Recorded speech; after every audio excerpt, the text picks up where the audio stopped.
The market is starting to get concerned, and rightfully so. This is all because of the war in Iran. It's because of increasing oil prices. What we've got behind me, that's the S&P 500. The question is, how much longer can this potentially last, and how much lower could we potentially go? Does it make sense to buy the dip during corrections like this, or is it better just hold off?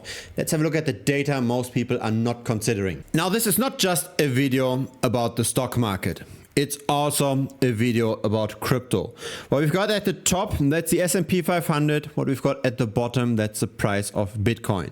And this is a nice illustration how the two asset classes are more and more correlated with each other. When the S&P 500 goes down, and this was during COVID, by 36%, then Bitcoin drops by 63%. So it's true that Bitcoin, to a degree, is just a levered bet on the market as a whole. When the market is panicking because oil prices are high, because inflation might rise, because a recession might be on the horizon, then Bitcoin will go down as well. This is true in the micro, as in during the COVID crash. It is also true in the macro. This here again, that's COVID, but also on the longer term, the S&P 500 and Bitcoin, they top at the same time, they bottom at the same time, they see dips at the same time. And if the S&P 500 continues to sell off more, this will be additional headwind for crypto. Now, the concerning thing about the situation right now is that valuations are still pretty high.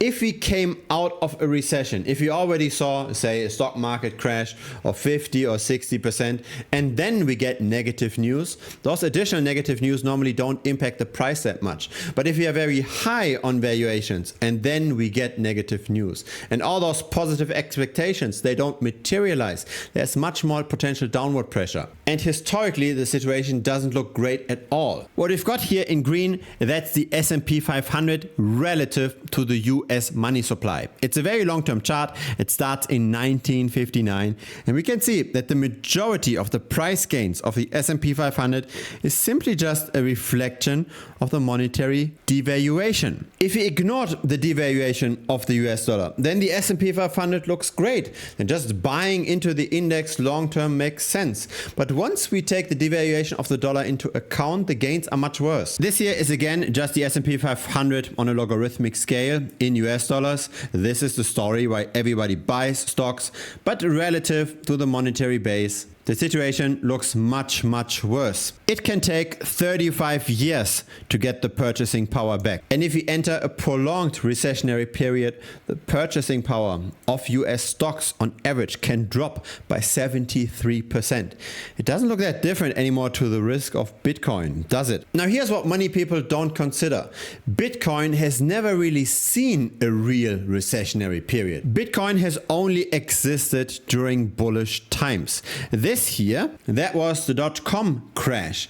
This over here, that was the global financial crisis. Bitcoin was launched at the height of the global financial crisis, and it only saw the COVID crash during its lifetime. So that's over here, but then very quickly we recovered. So at the bottom, that's the Bitcoin price. Bitcoin has never existed when risk on assets truly contracted in valuation. And currently the S&P 500 relative to the US money supply is at very similar levels to the height of the .com boom. There's a very good case to be made that the S&P 500 from here could drop another 42% roughly. So what we've seen in the last few days, this 9% drop might just be a little introduction of what's about to come. This is the Shiller PE ratio, the historical price to earnings ratio for the stock market.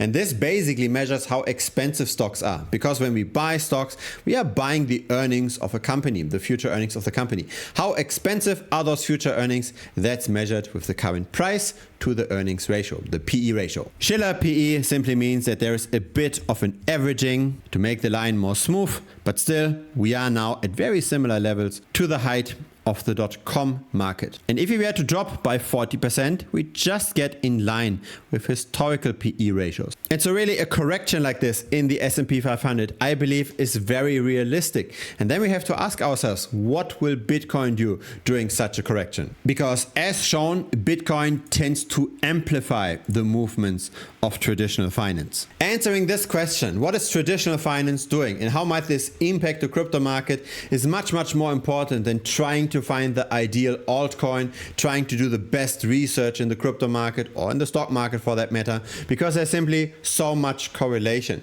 If one thing is going down, if Google goes down, if Nvidia and Amazon and Microsoft goes down, then pretty much everything in the stock market goes down. The same is true for crypto. If Bitcoin goes down, then Ethereum, Solana and many altcoins go down with it. Some long-term holders in Bitcoin are currently buying, and the short-term traders, they stop realizing losses, and that is a supporting force for the Bitcoin price. Still, historically, during a crypto bear market, we tended to fall into net unrealized losses. So the average Bitcoin investor had red in their portfolio. Currently, the average Bitcoin investor still, even after the correction, is still in profit. So it's very unlikely that we've already bottomed out in this bear market. The average cost basis, also called the realized price, is currently at $54,000.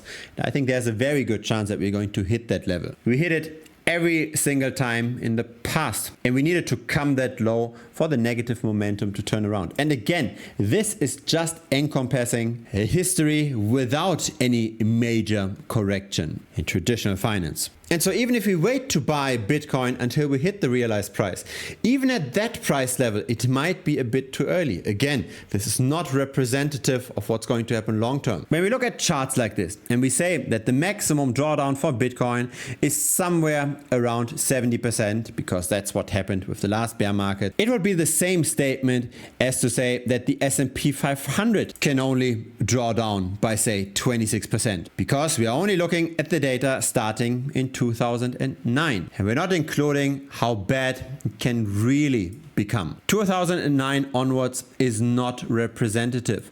From 2009 up until today, PE ratios have increased. Risk on assets continued to become more expensive. So the realized price is at 54K. The long-term holder realized price is at 44K. And we even fell below that with every bear market. And so really everything above 44K is not a great risk to reward, at least in the medium term.